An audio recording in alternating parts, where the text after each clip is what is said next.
ప్రపంచంలోనే అతిపెద్ద ప్రజాస్వామ్య దేశం భారతదేశం. 5 ఏళ్లకు ఒకసారి మన ప్రభుత్వాన్ని ఎన్నుకునే ఒక అరుదైన అవకాశం మనకు కల్పించింది మన రాజ్యాంగం. రాజ్యాంగం కల్పించిన హక్కుని పూర్తి స్థాయిలో వాడుకోవాల్సిన బాధ్యత, వినియోగించుకోవాల్సిన బాధ్యత ప్రతి భారతీయుడి పైన ఉంది.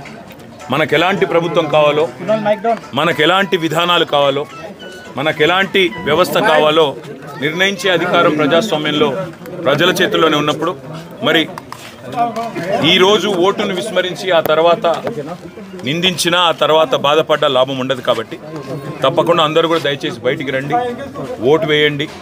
మంచి ప్రభుత్వాలని, మంచి నాయకులని, మీకు మంచి చేసే నాయకులను, మంచి విధానాలకు మరి ప్రాతినిధ్యం వహించే నాయకులకు మీరు తప్పకుండా ఆశీర్వదించాలని కోరుతూ మరి ఇవాళ ఇక్కడ తెలంగాణ ప్రభుత్వం కూడా పాపం కరెంటు పోకుండా ఒక్కొక్క పోలింగ్ స్టేషన్ దగ్గర ముగ్గురు అధికారులను పెట్టి, జనరేటర్లను పెట్టి చాలా కష్టపడుతూ ఉన్నారు. వారికి కూడా ధన్యవాదాలు. అదేవిధంగా దేశవ్యాప్తంగా పోలింగ్ ఏర్పాట్లు మరి సజావుగా జరిగే విధంగా నిర్వహిస్తున్న ప్రతి ఉద్యోగికి కూడా హృదయపూర్వకంగా ధన్యవాదాలు తెలియజేస్తూ ఇవాళ దయచేసి బయటికి రండి, ఓటు వేయండి. అందరూ కూడా మరి బయటికి వచ్చి ఎలాంటి ప్రభుత్వం కావాలి, ఎలాంటి ఆలోచనలతో కూడిన రాజకీయం కావాలి అనే దిశగా మీరందరూ కూడా దయచేసి తప్పకుండా బయటికి వచ్చి ఓటేయాలని కోరుతూ, నేను తెలంగాణ తెచ్చిన పార్టీకి, తెలంగాణ తెచ్చిన నాయకుడికి నేను ఓటేశాను. మీరు కూడా ఓటేయాలని విజ్ఞప్తి. థ్యాంక్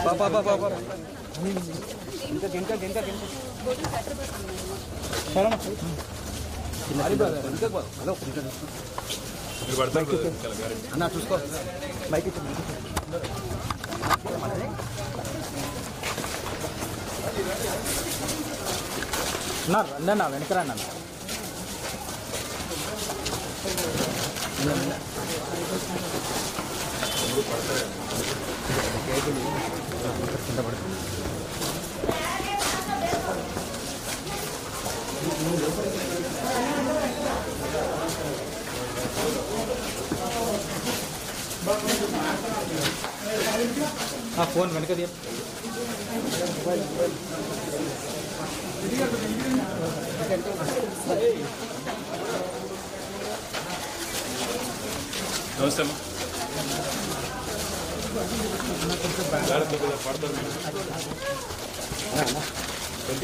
నమస్తే పోలీస్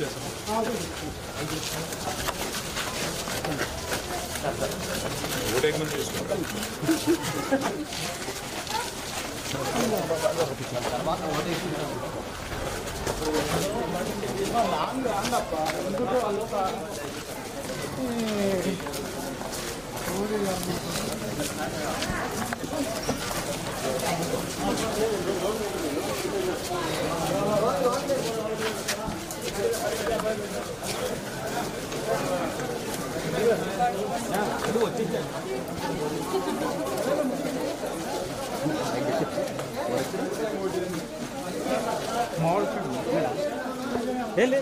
దాంట్లో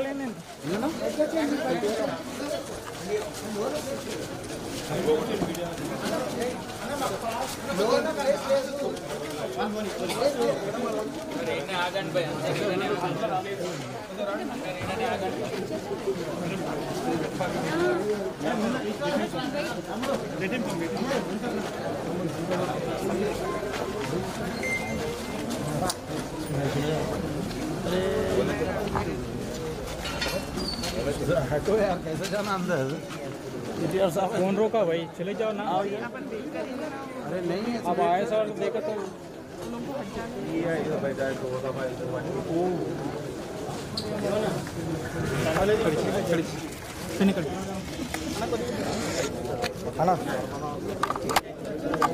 ఇక్కడే ఉన్నాను. ఓకే, మీరు బయలుదేరా? ఓకే.